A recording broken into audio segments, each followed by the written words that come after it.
Bueno, entonces somos el top 5, pero del top 5 que no nos enorgullece mucho porque venimos representando a 2 de las ciudades con peor calidad del aire en todo el país. Venimos tanto de Monterrey como de la Ciudad de México. Y voy a presentar a las personas que nos acompañan ahorita. Voy a empezar por hasta el lado izquierdo, el doctor Horacio Riojas. Como primero me presento yo, perdón, me llamo Rosario Álvarez y soy directora de una organización de la sociedad civil que se llama Pronatura Noreste, que está en Monterrey, y también con muchos años trabajando en temas de calidad del aire en nuestra ciudad. Miembro también del Observatorio Ciudadano de Calidad del Aire y la Alianza del Aire en Nuevo León. Voy a presentar primero a Horacio. Horacio tiene 30 años de experiencia en salud ambiental en México y en América Latina. Es un doctor en epidemiología del Instituto Nacional de Salud Pública. Es fundador del programa del doctorado de Ciencias de la Salud Ambiental. Es miembro del comité científico de la Comisión Ambiental de la Megalópolis. Y también es autor de más de 100 publicaciones científicas con el tema de atmósfera. Después está Selene, que Selene es bióloga de la Universidad Autónoma de Nuevo León, que es directora del Observatorio Ciudadano de Calidad del Aire de Nuevo León, y es miembro también de la Alianza para la Acción Climática en México, la Alianza del Aire de Nuevo León, y también participa en varios consejos ciudadanos y colabora como editorialista en varios periódicos, todo con temas de calidad del aire. Y aquí al lado mío, el diputado Jesús Serna. Es político, es afiliado al Partido Verde Ecologista de México, es diputado actualmente del Congreso de la Ciudad de México, ha participado en muchas instancias legislativas, ha sido diputado federal, diputado local, y en su rol legislativo siempre ha presidido siempre temas de medio ambiente y de salud animal dentro del Partido Verde Ecologista Mexicano. Entonces vamos a empezar con el primer panel. Pero voy a presentar a nuestro último panelista, que es Abraham Ortínez, que él es ingeniero químico, colega de ingeniería química, ingeniero químico de la UNAM, con un posgrado en ciencias de la tierra. Ha tenido la beca Alfa de la Unión Europea, ha trabajado en laboratorios de supercómputo del Consejo Británico, ha sido miembro del Task Force de la CCA en temas de dioxinas de furano, es fundador de la primera red de medición de carbono negro en México, y actualmente es encargado de la Dirección General del Instituto Nacional de Ecología y Cambio Climático. Entonces tenemos un super panel y vamos a iniciar justo contigo. Nos vamos a hacer una ronda de presentaciones cada uno, después vamos a tratar de abrir un tema de mesa redonda. Si quieres desde ahí o aquí, donde prefieras.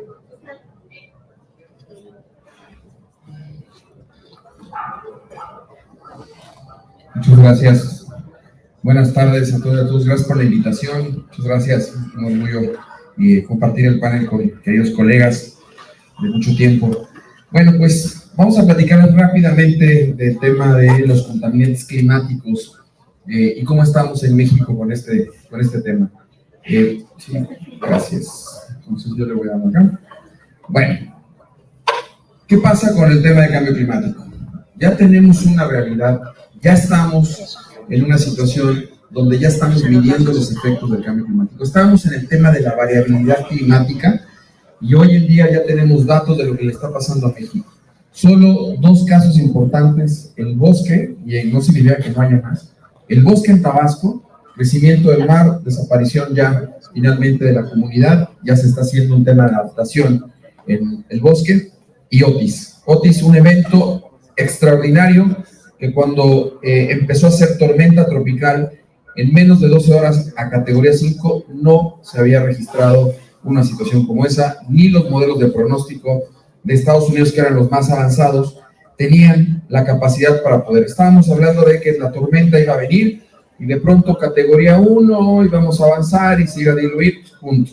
No pasó, pasó el efecto de categoría 5 en 12 horas y el efecto destructivo que tuvo Otis en Acapulco, que todos sabemos lo que aconteció. Ahora vean los cambios que estamos sufriendo ya en temas de frecuencia de huracanes. Ya antes eran como, pues van a llegar unos cuantos, unos 7, unos 8, hoy ya tenemos intensidad, simplemente pues lo vivimos hace 2 días, ¿no? Aquí ya era un río lo que estaba pasando, ya es parte de esta condición que ya estamos viviendo y tenemos que hacer ya no solo procesos, obviamente, de términos de mitigación, sino en la adaptación. ¿Qué está pasando? Yo me tocó el viaducto, se salía el agua de las laterales del viaducto. No sé si lo vieron, o sea, venía extremadamente cargado de agua. Entonces, la pregunta en términos de la adaptación es, tendremos que cambiar ya el ducto de viaducto porque un día podrá colapsar derivado de la intensidad de las lluvias que ya estamos observando. Son preguntas que tenemos que ir ya resolviendo en términos de cambio climático y adaptación.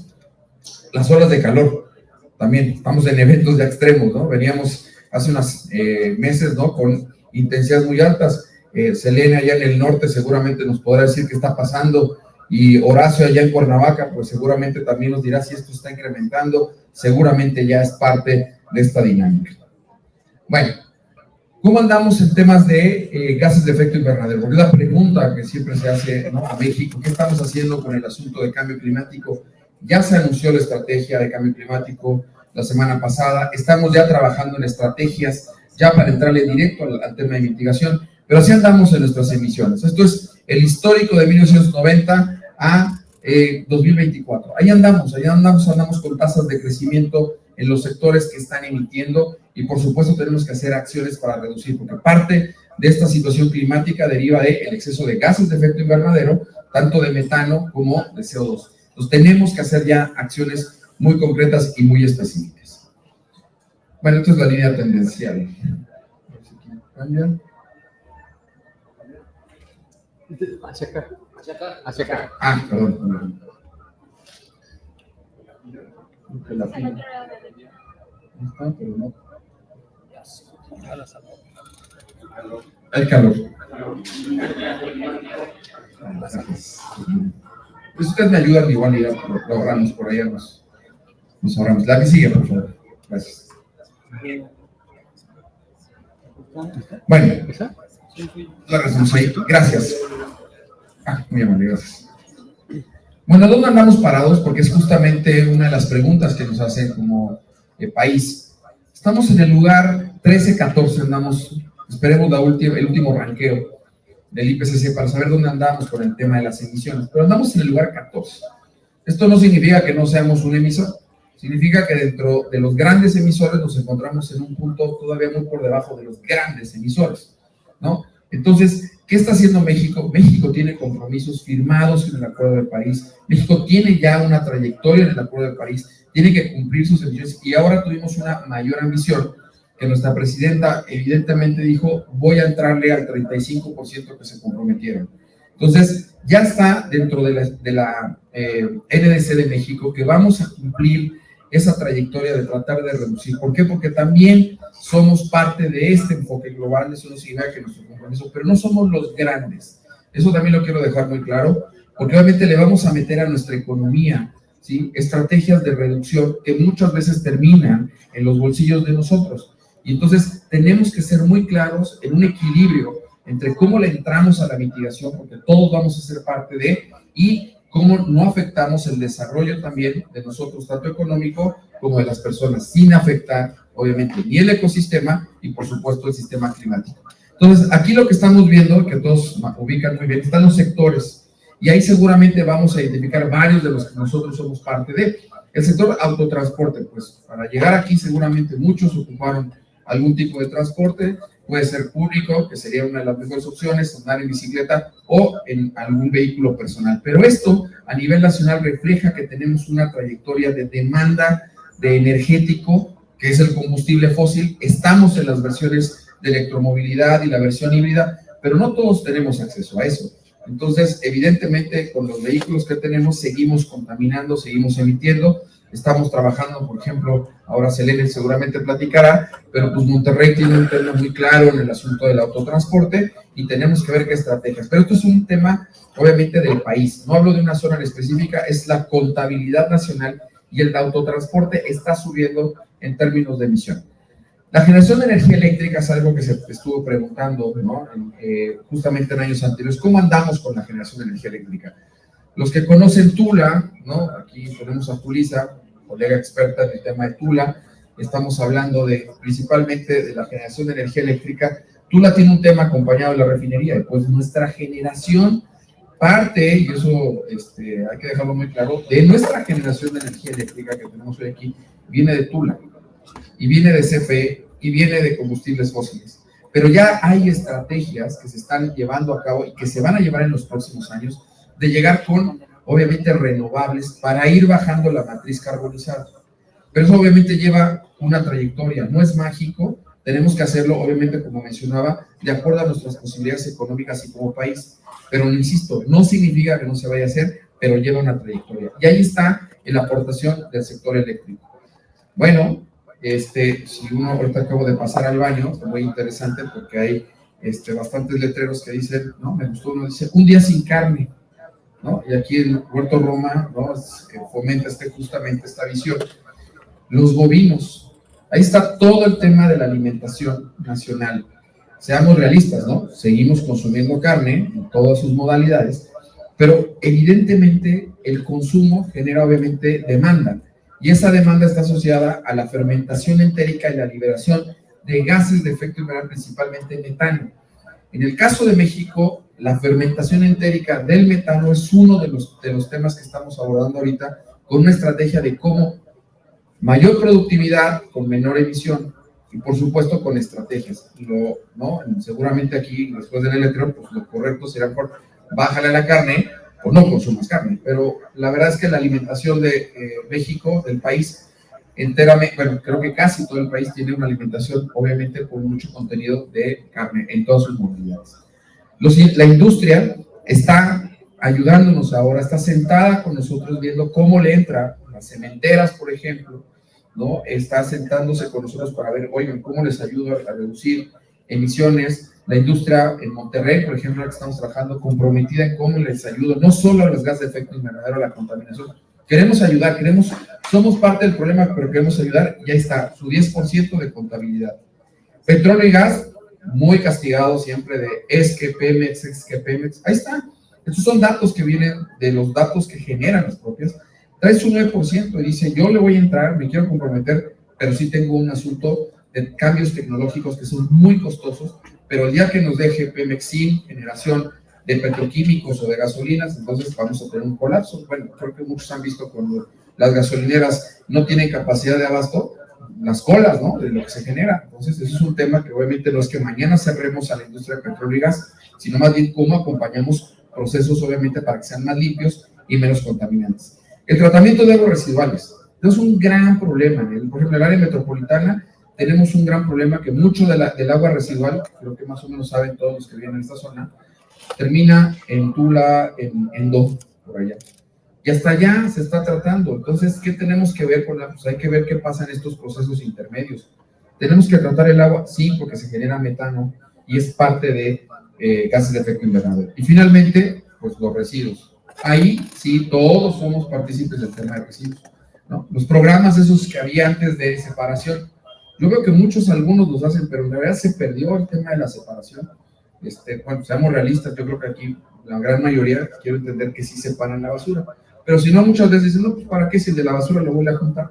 No, pues más bien sigamos con la conciencia, hay que separar los que generan metano de los que pueden meterse a la economía circular, y es algo que también está en las estrategias actuales de mitigación del tema de residuos. Y lo más importante, ya nada más para cerrar esto, la deforestación nacional. Estamos en un problema de deforestación por cambio de uso de suelo para actividades distintas. Por ejemplo, estamos viviéndolo con el tema del aguacate en la zona de Michoacán. Hay mucho cambio de uso de suelo. En la península de Yucatán hay cambio de uso de suelo. En fin, tenemos un tema importante a nivel nacional en términos de deforestación.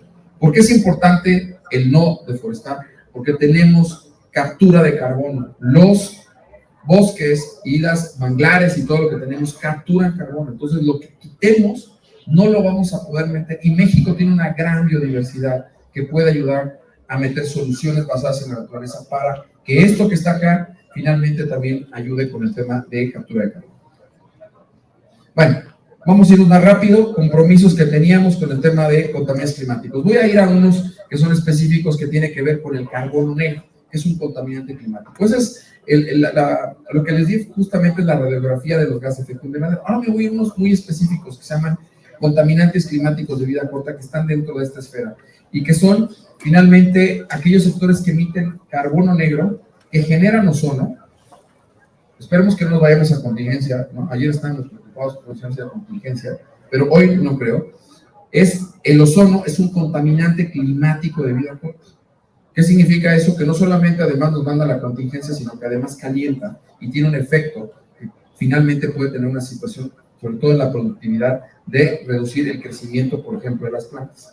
El carbono negro es el hollín, que sale del transporte público, que todo el mundo ve, son negro que sale por ahí del camión. Ahí está. Entonces, tenemos sectores muy identificados de los contaminantes climáticos de vida corta. La leña. Todos aquí, la gran mayoría, ¿no?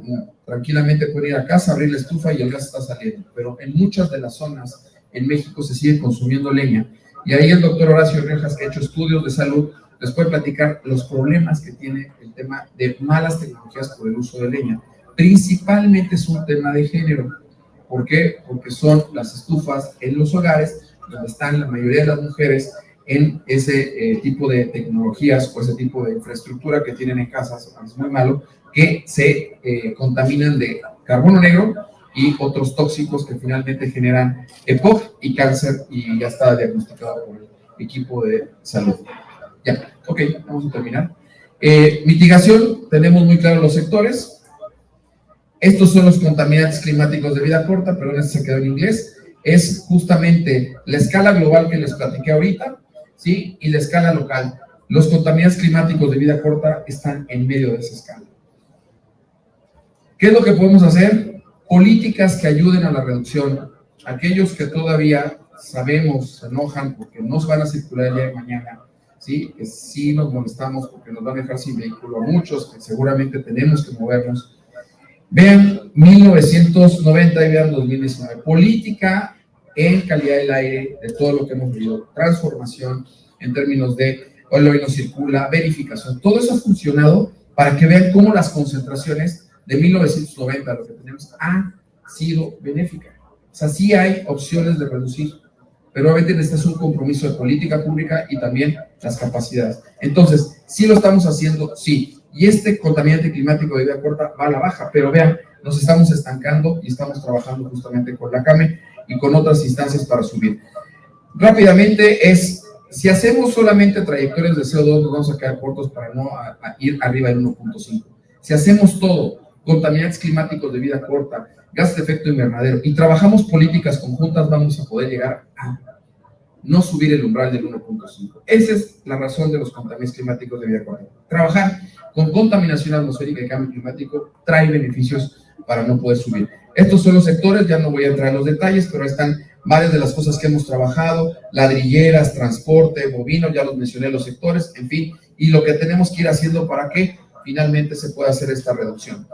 Algo muy importante, hemos puesto con la Agenda 2030 de Desarrollo Sostenible y sobre todo acompañado de ciencia y tecnología de las universidades para que nos den información. Y finalmente, pues aquí el mismísimo Rodrigo nos ayudó mucho a hacer estrategias de comunicación. Importante comunicar, porque si no sabemos comunicar, la gente no sabe qué hacer con la información que estamos generando. Bueno, conclusiones, no quiero entrar en los detalles, es simplemente el trabajo de calidad del aire y cambio climático se hace de manera conjunta. No pueden ir separar las políticas de un lado del otro, porque si no, entonces no vamos a llegar a las metas. Y sobre todo el tema de salud ambiental y salud climática es lo que nosotros estamos buscando como parte de. Finalmente, siempre hay que integrar a la comunidad en las políticas para hacerlo.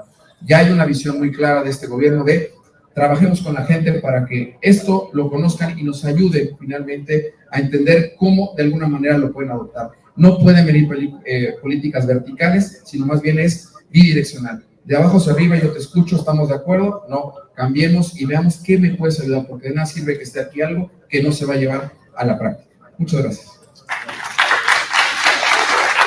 Gracias, Abraham. Vamos ahora a darle la palabra al doctor Horacio. Escuchamos ahorita de parte de Abraham toda la cantidad, digamos, de los sectores que generan esta contaminación. Y vamos a dejar ahorita que el doctor Horacio nos hable qué pasa con la salud con todos estos contaminantes. Gracias por ponerlo.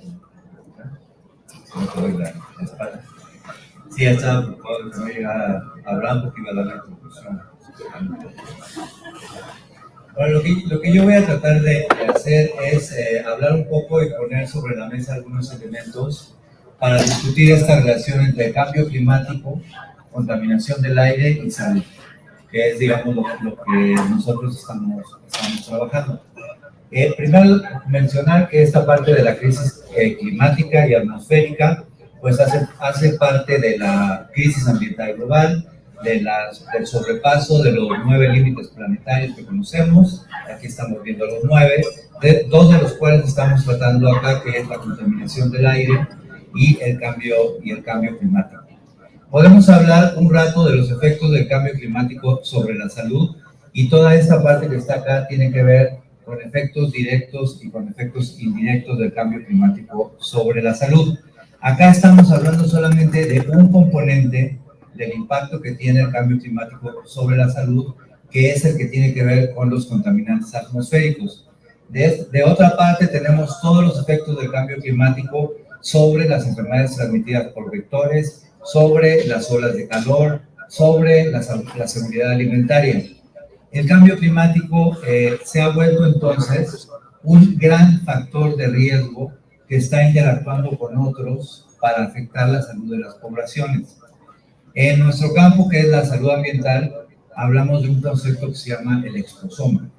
El exposoma es el conjunto de contaminantes y de exposiciones a las que nos exponemos durante toda la vida, desde antes de nacer. Y en este sentido, el cambio climático está interactuando con todas las exposiciones químicas, climáticas y ambientales que tenemos. Está siendo un gran forzador, está interactuando con todas estas exposiciones que tienen que ver desde luz ultravioleta hasta moscos transmisores de enfermedades, hasta eventos extremos, hasta cuestiones psicológicas que tienen que ver con el cambio climático.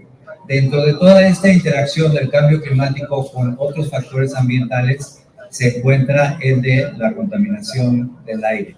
Ya lo mencionó Abraham, pero en condiciones de cambio climático la formación de ozono en las ciudades es mayor. Básicamente, mientras más días calientes tengamos en nuestras ciudades, es mayor la probabilidad de formación de ozono, y es por eso que en los últimos años el número de contingencias ambientales por ozono ha aumentado. Eso tiene que ver con el cambio climático. En la medida que tengamos más días calurosos, vamos a tener más contingencias por ozono, porque sabemos que el ozono es un contaminante secundario que se forma a partir de sus precursores y de la radiación ultravioleta. Entonces, así es como se forma. Y por otra parte, como ya mencionó Abraham, es un contaminante climático de vida corta. Quiere decir que además de afectar la salud, afecta la temperatura del ambiente. Y por otra parte tenemos el tema de la contaminación atmosférica de por sí, que tiene que ver con la exposición no solo a ozono y a partículas, sino también a óxidos de nitrógeno y óxidos de azufre. Y esta contaminación atmosférica es responsable de 7 millones de muertes anualmente en todo el mundo. Entonces, lo que está planteado acá es esta interacción entre el problema de la contaminación atmosférica y el del cambio climático y lo que tiene que ver con la salud. Ya mencionó Abraham lo que son los contaminantes climáticos de vida corta. Principalmente son estos 4 que están acá: el carbono negro, el metano, el ozono y los hidrofluorocarbonos. Sobre todo nos importa el carbono negro y el ozono porque es a los que más se expone la población, aunque el metano también es importante, no solo por su producción, sino porque en algunas condiciones, como en las petroleras, también se genera formando otros contaminantes que voy a mencionar. El carbono negro es un contaminante muy importante que está adentro de las partículas que respiramos. Las partículas que respiramos pueden tener, como dice acá, entre 31 y 60% de carbono negro.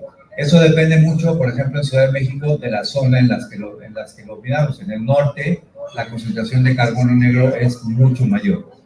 Entonces, estos son Este carbono negro incrementa la temperatura por un lado y por otro lado tiene efectos en salud. Se calcula que alrededor de 350,000 muertes anuales son atribuibles solamente al carbono negro, no a las partículas, sino específicamente al carbono negro. Entonces, desde hace más o menos unos 15 años se han comenzado a hacer muchos estudios del efecto del carbono negro sobre la salud, que incluye efectos sobre la mortalidad y sobre el desarrollo de enfermedades pulmonares e incluso sobre cáncer. Esto es nada más carbono negro que no son PM2.5. Entonces, sabemos ya que de por sí el carbono negro que está en las partículas es dañino para la salud. Y por otra parte, conocemos los efectos en la salud que tiene el ozono. El ozono tiene efectos agudos, como dolor de cabeza, dificultad para respirar, y también tiene efectos crónicos como la generación de asma bronquial y enfermedad pulmonar obstructiva crónica. Pero esto es muy importante. Los estudios que se hacen ahora estudian la interacción entre los contaminantes y el calor. Lo que se está viendo es que la mortalidad en las ciudades se incrementa cuando además de los contaminantes se incrementan las temperaturas. Entonces, eso está contribuyendo a un mayor número de muertes. Y por otra parte está el número de contingencias ambientales que ya mencioné. Ahí podemos ver las del 2024, que fueron 12 en esta ciudad, y que eso en condiciones de cambio climático, como ya dije, se va a aumentar. Y finalmente está el metano, que en estas condiciones de la petroquímica es muy importante. El metano de por sí es muy difícil que sea tóxico para la salud, se necesitan concentraciones muy altas, pero cuando se genera el metano también se generan otros contaminantes. Y además el metano es un precursor de ozono. Entonces, ahí es donde vamos viendo cómo unas cosas se vinculan con las otras.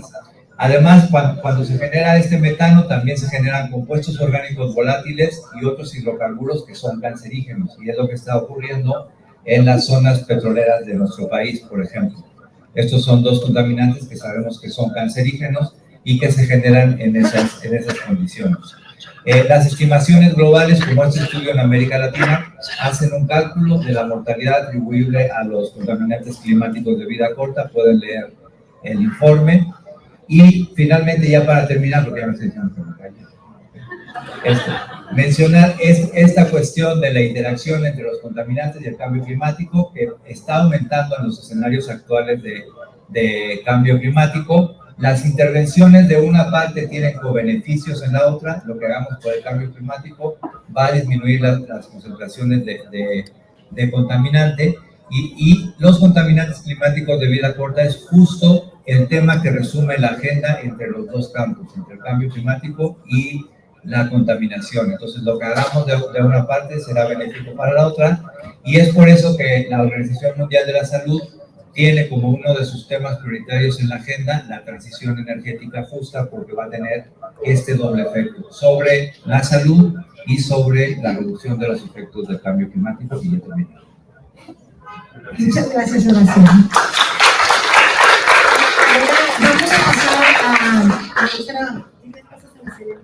Vamos a pasar ahora con Selene, que nos va a hablar ahora de un caso en Monterrey, una ciudad que está muy ligada a la producción industrial, y también tenemos este título de ser también una de las ciudades más contaminadas del país.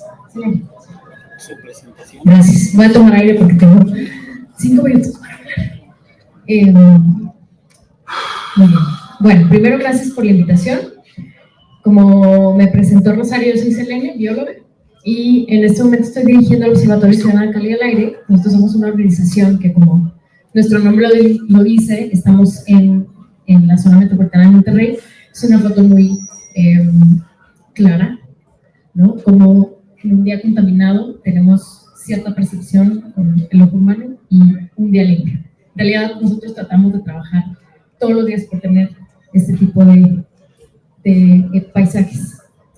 ¿Por qué nos interesa? Porque, bueno, esto ya lo explicaron, voy a ir saltando un poco las diapositivas, pero aquí lo que quiero resaltar es cómo es importante diferenciar entre los contaminantes climáticos y los que dañan la salud.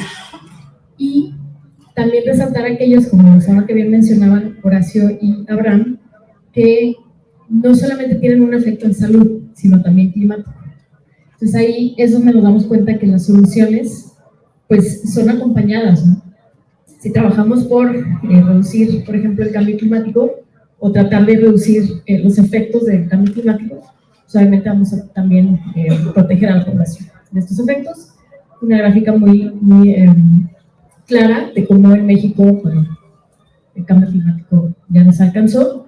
Voy a saltar un poco estos mapas, son básicamente vulnerabilidad climática, inundaciones, potencial de dengue, etc. Y este es un ejemplo muy claro de cómo, por ejemplo, aquí arriba en el mapa, arriba a la derecha, pues está nuestra zona, ¿no? Donde estamos nosotros en la zona metropolitana de Monterrey. Y lo que sabemos es que efectivamente el aumento en las temperaturas que se prevé por los modelos del IPCC y demás, pues también tenemos que estar pensando en cómo vamos a abordar los problemas, por ejemplo, de ozono, que seguramente van a aumentar en nuestra ciudad también, aunque nuestros principales problemas son de partículas, ¿no? Es un caso diferente a la Ciudad de México. ¿Qué nos interesa recalcar aquí? Que, como lo mencionaba, las partículas para nosotros son muy importantes porque desde el sector salud son las más asociadas a efectos negativos al corto y a largo plazo. Como resumen, es el principal factor de riesgo, hablando de factores ambientales, para la salud humana, en Nuevo León y en México. Pues más hablando del mundo entero, es lo mismo. Aquí lo vemos en el 7º lugar de los factores de riesgo en general. Esto es en Nuevo León, todas las edades, todos ahí adentro en la grafiquita, ¿no? Algunos efectos en salud, me voy rápido. Lo que quiero mostrarles es cómo hay datos muy claros de todo el mundo que asocian cómo la exposición crónica a las PM2.5, que es uno de nuestros mayores problemas, está muy asociada a la mortalidad. En México, alrededor de 41.690 muertes anualmente se atribuyen a la exposición a PM2.5. ¿De dónde vienen estos PM2.5? La mayor parte, bueno, sabemos que de la quema de combustibles fósiles, ahí es la importancia de transicionar. Esto es básicamente como un escenario de lo que está pasando en México. ¿Qué es lo que más importa? Que aquí quisiera recalcar esta parte. Por ejemplo, en países como Estados Unidos, ellos para abordar su calidad del aire tienen una gestión por cuenca. Y entonces tienen a la EPA, pero por cada cuenca atmosférica tienen agencias técnico-científicas que les ayudan a resolver el problema de calidad del aire. Y bueno, esto es un mapa muy breve, ¿no? De mortalidad en Nuevo León, ahorita vamos a eso. Lo que quiero mostrarles es esto. Tan importante es lo que metemos en los pulmones día con día, de manera aguda y crónica, que, por ejemplo, en el caso de Nuevo León, el 13%, poco más, de los casos de mortalidad de diabetes tipo 2 se asocian justo a respirar crónicamente con PM2.5. Y así nos vamos, ¿no? Con la lista de enfermedades y de porcentajes atribuibles a la mortalidad por estas enfermedades. La contaminación del aire no es la causa, pero sí es el principal factor de riesgo ambiental. Entonces, tener esto muy claro. Aquí, la buena noticia es que todo esto es evitable. También, por ejemplo, hay estimaciones. En nuestro estado podríamos vivir 2 años más, incluso. Hay estimaciones, pero bueno, es un promedio. Podríamos vivir 2 años más si le hiciéramos caso a la OMS como ciudades y aceleráramos todas nuestras acciones, ¿no? Para llegar a estos estándares que nos dicen. ¿Cuál es el efecto más, digamos, severo de respirar aire contaminado a corto y largo plazo? La mortalidad. Y ahí está el 90% de los costos en salud. Entonces, ¿qué necesitamos hacer? Prevenir y controlar. Mitigar al mismo tiempo. Las soluciones climáticas y de calidad del aire se acompañan. Mucha gente aquí en Nuevo León y en todo el país está expuesta a contaminantes atmosféricos. ¿Y saben qué es lo más interesante? Que no nos damos cuenta. Porque no es igual de perceptible, por ejemplo, que tomar un vaso de agua contaminado, ¿verdad? Entonces, todos los efectos que tenemos van de arriba hacia abajo. La proporción de población más afectada tiene efectos subclínicos, es decir, ni siquiera podrían estarlo notando. Entonces, aquí la importancia de ir reduciendo aceleradamente estos contaminantes. Muy bien, Rosario, gracias. Aquí un estudio que es consultable, se puede acercar también conmigo. Hicimos un estudio en el observatorio hace unos años para conocer los efectos agudos de la contaminación atmosférica. ¿Quiénes creen que son los más afectados? Los niños, los adultos mayores, que sabemos que son población sensible. Entonces hay que trabajar no solamente para salvar vidas, aumentar la expectativa de vida y mejorar la calidad de vida de la gente, sino también para ahorrar muchísimo dinero. Esta es una estimación bien rápida.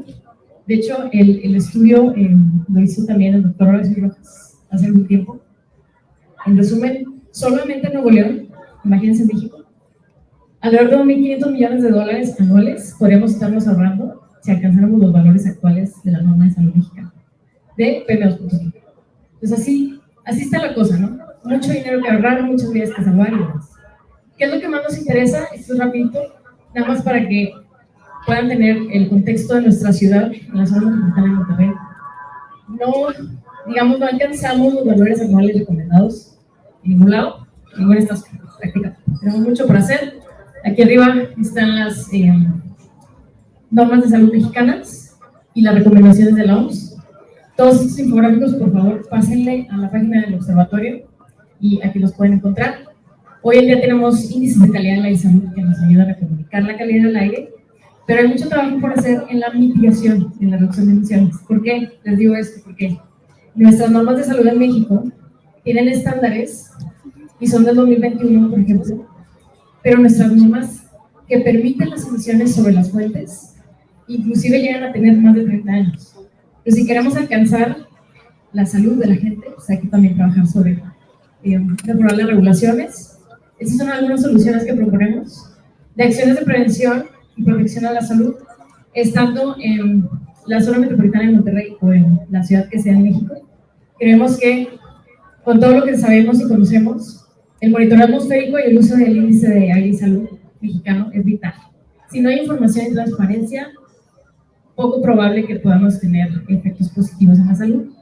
Programas de respuesta a contingencias atmosféricas, importantísimo. ¿Cómo logramos como ciudades poder evitar la exposición aguda de la gente a los picos de contaminación? Sistemas de vigilancia epidemiológica de calidad del aire que nos ayuden a cruzar datos de calidad del aire y salud y ver por la prevención y las iniciativas por zonas. Inclusión de la salud en la actualización de las contribuciones nacionalmente determinadas. Esto es vital para nosotros, que puedan incluirse los impactos en salud en esta actualización que va a suceder. Y algunas medidas de mitigación y reducción de emisiones al aire, que metemos 24/7 a nuestros pulmones. Primero que nada, y antes que todo, normas más estrictas para alcanzar los valores saludables. Prohibición de combustibles sucios como el combustóleo. En nuestra ciudad, por ejemplo, se producen alrededor de 26,000 barriles diarios de combustóleo en la refinería de Cadereyta. ¿Qué pasa con esos combustibles? No lo sabemos, entonces pueden estarse quemando en las zonas metropolitanas. Para nosotros es muy importante que se prohíba su uso. También incentivar los sistemas de transporte público y adecuado. Y lo digo porque, por ejemplo, en nuestra ciudad, mencionaba Abraham hace poco, tenemos alrededor de 3 millones de vehículos en la zona metropolitana de Monterrey, y en estimaciones muy rápidas pues, está aumentando exponencialmente el uso de vehículo particular, y hoy en día existen alrededor de, es más o menos un vehículo por cada 2 personas en nuestra ciudad. Entonces obviamente los problemas de eso no van a subir si seguimos así, y más con el cambio climático en sí. Por eso las soluciones deben ser acompañadas. Y por último, una correcta gestión de la calidad del aire con una visión de cuenca atmosférica. Esto para nosotros es vital. De hecho, se ha discutido en mesas con la Semana también. ¿Cómo poder gestionar mejor? Este es el caso de Monterrey. No hemos logrado hasta la fecha tener un organismo que gestione la cuenca atmosférica donde estamos nosotros, en la zona metropolitana de Monterrey. Este es un gráfico del 2006. Es el, digamos, el que más conocemos. Vean cómo Coahuila y Nuevo León comparten cuenca y pueden tener pues, cuencas distintas de aire, sin embargo interactúan entre sí. Este es Saltillo y la zona metropolitana de Monterrey. En unos años vamos a tener también una megalópolis allá arriba, ¿no? En el noreste de México. Entonces, ¿qué es lo que pensamos o qué es lo que queremos? Que logremos tener una gestión adecuada, con una gobernanza equilibrada, donde esté la sociedad civil, el sector salud y también, por supuesto, los gobiernos de todos los sectores, ¿no? En fin, esta es mi presentación. Gracias por escuchar el rap. Gracias, me acabo de escuchar.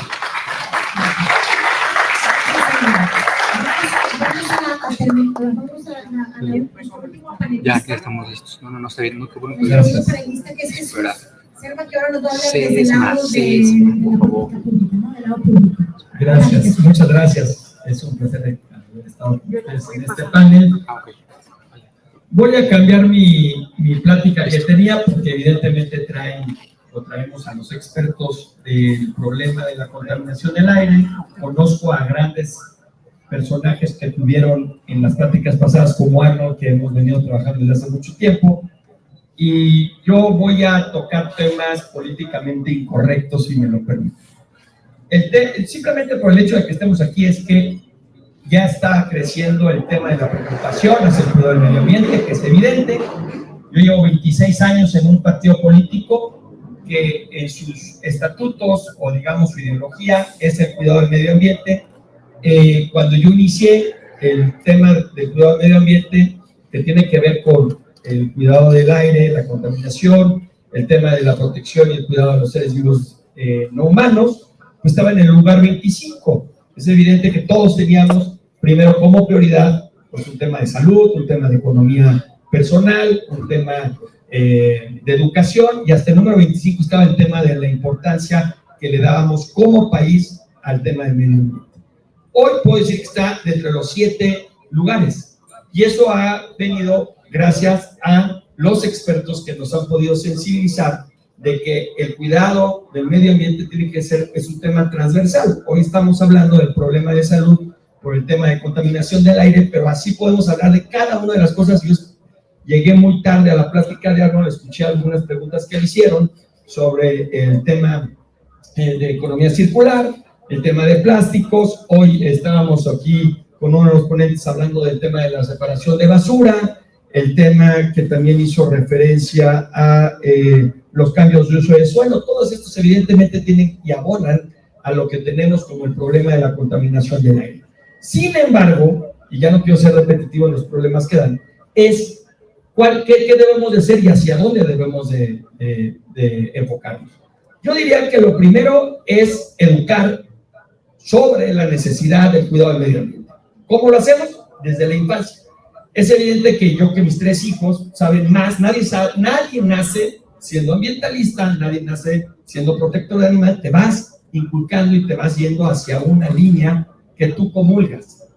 Pero si desde la infancia empezamos a educar a nuestros hijos, vamos a tener muchos más interesados sobre este tema y vamos a tener profesionales más sobre el tema de lo que estamos hablando el día de hoy. Entonces es importante poder meter desde las primarias, secundarias, temas de educación ambiental. Eso es, yo lo podría como el tema prioritario, y evidentemente las políticas públicas que tienen que hacer los gobiernos y las leyes que nosotros hacemos. A ver, ¿cuáles son los grandes problemas? Y yo lo digo con toda honestidad. He estado involucrado en los últimos 23 años de este país en las leyes que tienen que ver con los diferentes sectores del medio ambiente, ya sea animales, seres vivos humanos, o con temas relacionados con políticas públicas, y de los que se quejan muchos de los expertos y que de muchas veces tienen razón. Nosotros como legisladores evidentemente hacemos iniciativas que van a ser leyes que intentamos que sean las mejores, pero no precisamente lo logramos. Y es ahí donde tiene que haber una comunión con la expertise y con quienes estamos ejecutando, digamos, en las cuestiones legislativas. Nosotros hicimos el tema de la basura, ahorita nadie lo comentaban, pues sí, ya nadie separa la basura. Antes teníamos los camiones aquí en la ciudad con separación de basura, no era rentable, pero ya viene una política pública que ya está desde el gobierno para que cada día de la semana se recoja diferente tipo de basura, porque estábamos viendo que era muy complejo para la gente poder separarla, o de desconocimiento o de practicidad, y ahora, como en muchas partes del mundo, ya van a tener días específicos de recolección de basura, ya sea orgánico, cartones, plásticos, en fin. Y eso creo que es prueba y error. Vamos viendo qué también podemos hacer. Los convenios que firman los países internacionales y que tenemos que ir logrando, pues, perdón que lo diga, pero son de voluntad, es de goodwill. No hay, y ahorita que Estados Unidos se salga, aunque se quiere salir de muchos, pues es un tema que nos debe de ocupar y preocupar, y tenemos que hacer acciones. Evidentemente el granito que nosotros hagamos como ciudad, como país, va a abonar, pero si los grandes países contaminantes no están dentro de estos compromisos, pues vamos a estar cada día más lejanos a poder lograr un planeta como el que tenemos. Solamente tenemos uno, hasta el día de hoy, habitable, que conocemos. Tenemos que empezar a hacer políticas públicas y leyes que vayan en eso. Pero estoy convencido que la fuerza para que esto se logre está en los ciudadanos, en contra de la política. Si los ciudadanos se ponen más exigentes a sus partidos políticos, a sus gobernantes, que las cosas pasen, pues evidentemente el espíritu del político es reaccionamos ante el desastre o ante, digamos, la manifestación social, porque nos da pánico, porque nos da miedo, porque no queremos, porque perdemos ese capital. Entonces, yo creo que una de las cosas que podemos hacer es reaccionar como sociedad para que podamos hacer nuestro trabajo. Evidentemente, podemos cambiar todo el parque vehicular. Pues sí. ¿Se ha tratado de hacer? Sí. ¿Se logra? No. Hacen cambios paulatinos los gobiernos porque es un costo muy caro el cambiar el parque vehicular hacia eléctricos o híbridos, pero no lo hacen. Entonces, ¿cómo le puedes exigir a un ciudadano que lo haga cuando el propio gobierno lo hace en su parque vehicular? ¿Pero qué prefieren? Dicen, miren, yo lo que quiero es el transporte, ya no me importa si no es un transporte que abone a poder evitar los contaminantes del aire. Y así nos vamos. México, la Ciudad de México, para que no nos vayas a regañar, pero la Ciudad de México es una ciudad que ha crecido mal y sigue creciendo mal. Tenemos esta zona, la Cuauhtémoc, la Juárez, que son 110, 15 años, que no tiene problemas de agua, como la tiene Santa Fe, que no tiene problemas de vialidad, como la tiene Santa Fe, que no tiene problemas de seguridad, y como la tiene Santa Fe de transporte, y Santa Fe estuvo hecha hace 60 años. Y hoy tenemos un Santa Fe que son elefantes blancos de edificaciones para habitacional y para cuestiones de oficinas, y ahí está. Y así lo tenemos, y tenemos el crecimiento, y tenemos el tema de asentamientos irregulares, que anteriormente en la ciudad se asentaba porque era políticamente rentable para quien estuviera cerca de esa alcaldía, se les ponía luz y crezcan. Y sigue viniendo gente a vivir a la Ciudad de México, y ya no tenemos terreno. Y seguimos haciendo planchas que evidentemente hacen el calor, porque ya estamos perdiendo los bosques, porque por más regulación que hacemos, lo que queremos es que nosotros estemos bien en nuestras casas y no nos preocupa lo que tengamos alrededor. Hoy ya hay legislaciones de construcción donde tenemos unos limitantes para hacer áreas naturales, para poder tener espacios abiertos con espacios verdes, y no se respeta. Y eso tiene que ver con nosotros. Pero regreso a un tema que decía, ¿por qué es el poder del ciudadano? Porque yo he presentado infinidad de iniciativas, las hemos presentado muchos años, que no se logran. Y no se logran por cuestiones políticas o por cuestiones económicas, pero la verdad es que no debe de importar por qué. El chiste es por qué no. O sea, no quién es el culpable. Pusimos nosotros una iniciativa que, no sé si sepan, en las botellas de Coca-Cola, de agua, de refrescos, ya en Europa ya no se separa la tapa del envase, se tiene que quedar, y eso evita que evidentemente la tapita se vaya a lugares y empecemos a contaminar. No ha pasado. ¿Por qué? Porque habló FEMSA, y eso es muy complicado.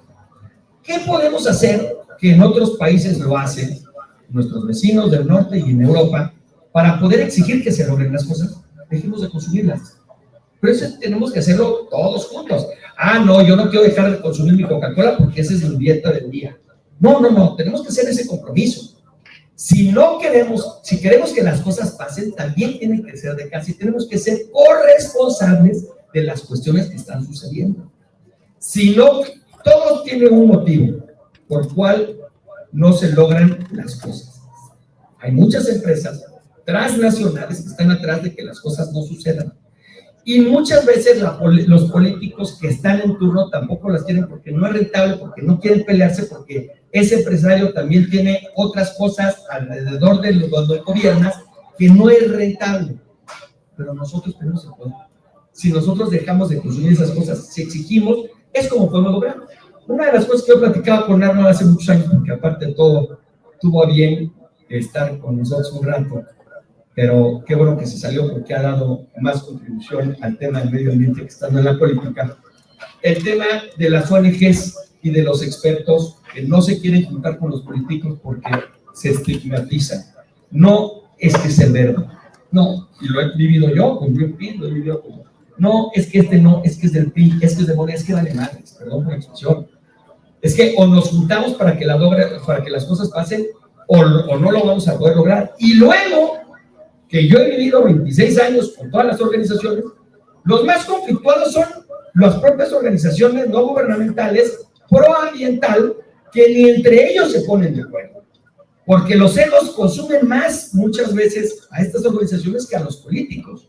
Entonces, yo creo que tenemos que cambiar este chip de cómo podemos hacer las cosas, qué leyes podemos proponer. A mí me fascinaría tener las iniciativas que provengan de los expertos que están aquí.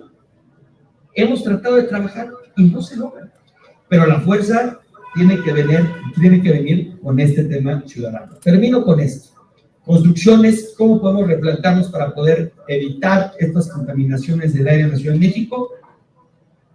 Cuidar nuestros pocos bosques que quedan, barrancas, empezarle a ver a la tecnología, a lo mejor es más caro, hemos propuesto 1000 veces pavimentos permeables, es tener esto que tienes de cemento, pero la captación de agua la podemos llenar a los mantos acuíferos, eso puede ayudar. Las barrancas es un problema que no saben si es federal o local el que las tenga que limpiar y cuál es la responsabilidad. Eso, cuando yo he sido diputado federal me ha tocado, y me dicen es que es local, y cuando he sido local me dicen que es federal, ni yo mismo he podido legislar sobre eso en la Ciudad de México.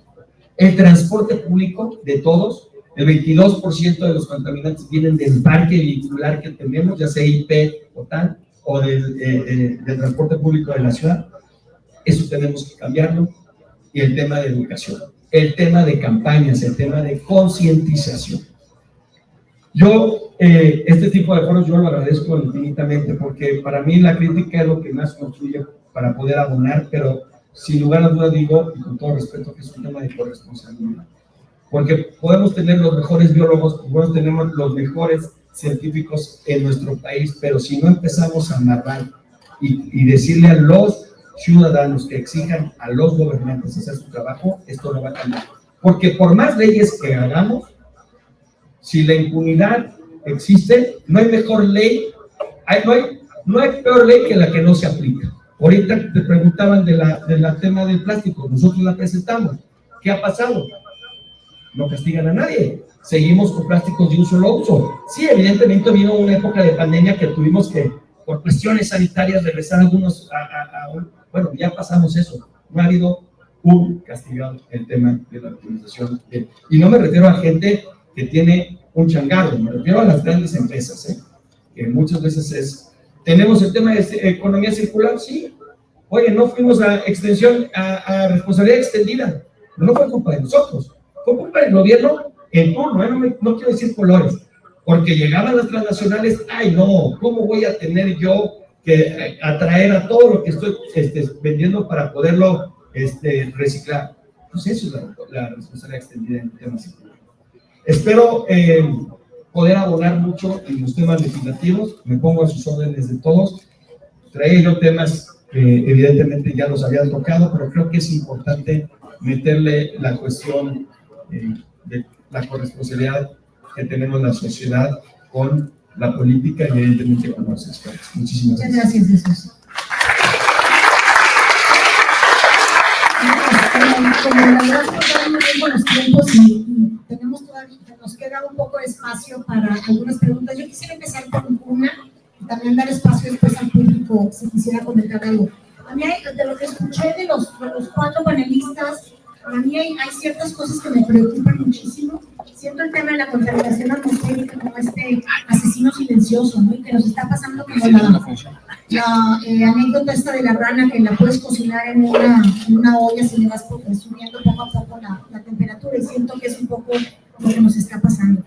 Ahí me gustaría que nos pudieran comentar cualquiera de ustedes 3 sobre qué pasa con la gente más vulnerable, que generalmente son, no nada más estamos hablando de niños y adultos, sino también las personas que tienen también de sectores sociales que también están muy desconectados con esta información que participamos. Me gustaría que comentaran sobre eso, y me gustaría también que platicaran un poco sobre cómo pasar de esta, dicen que ahora es la 7ª más importante en lugar de que tenemos en la mente el tema de contaminación, cómo pasar de estas inquietudes que tenemos como sociedad a verdaderamente, como decía ahorita Jesús, a acciones concretas que sí nos beneficien como sociedad. No sé si alguien quiera comentar al respecto de la vulnerabilidad y acciones concretas.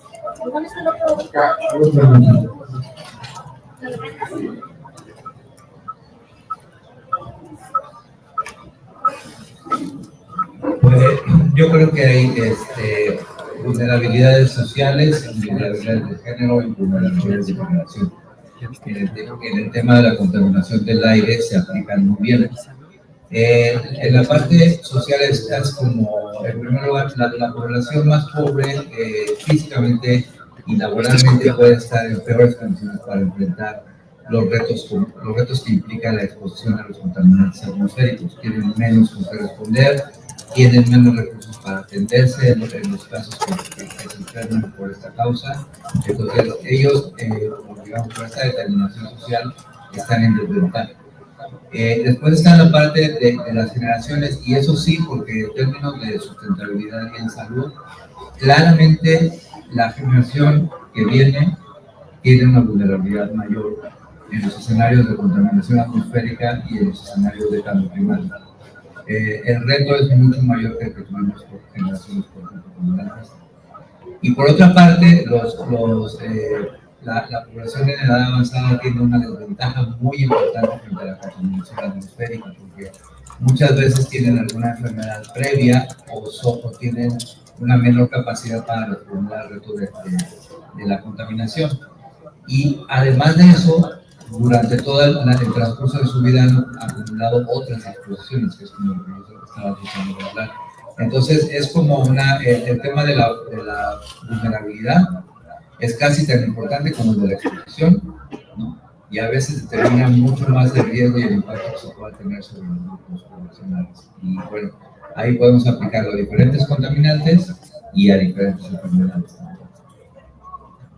Por eso tenemos una última para ya pasar al público. O sea, el tema de contaminación, o sea, comentaron ahorita, ¿no? Que hay fuentes que corresponden a la federación, hay otras fuentes que son de la parte estatal o de la parte de la ciudad, cosas que vienen locales, y es como que pareciera que no es responsabilidad de nadie, porque a nadie le toca todo, cada quien le toca un pedazo, ¿no? No sé si pudieran comentar también el ejemplo de Monterrey, o qué pasa desde la política pública. ¿Cómo le haces para que algo que le toca pedacitos a cada quien, cuando en realidad es un solo problema, qué recomiendan para el tema de la gobernanza?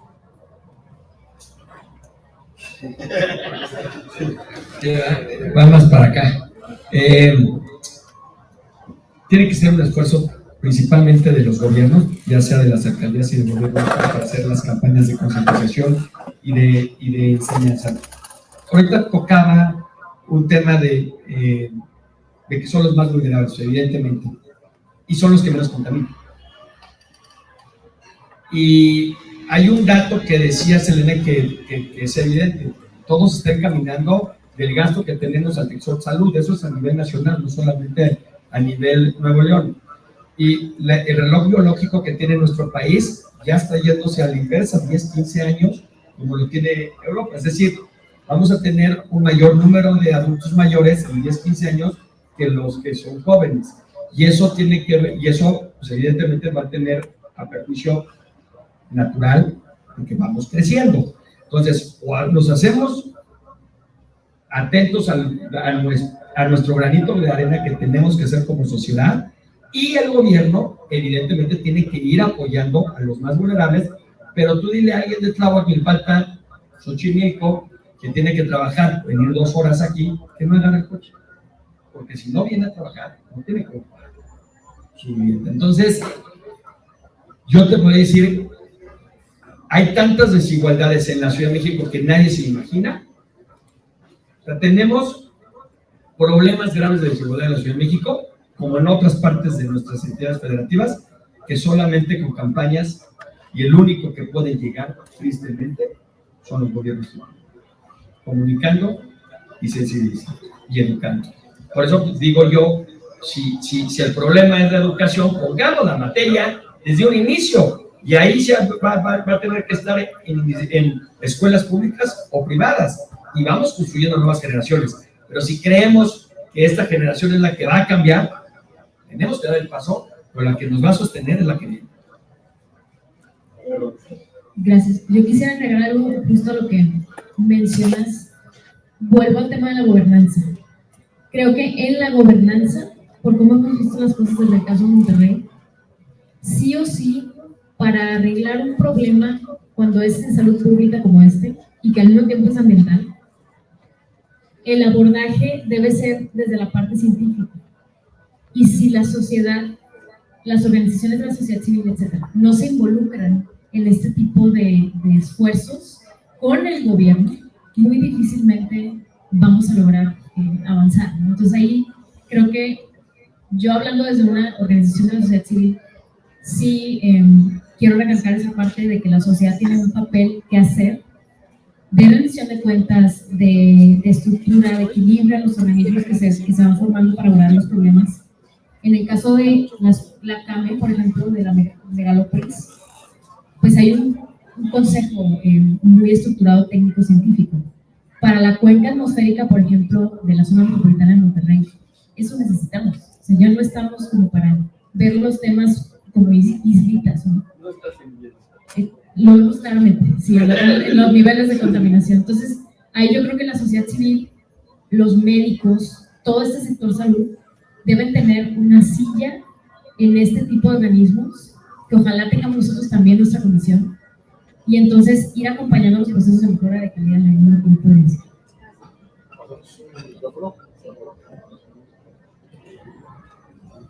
Gracias. Sí, yo tenía de hecho una pregunta que venía del streaming, que tenía que ver que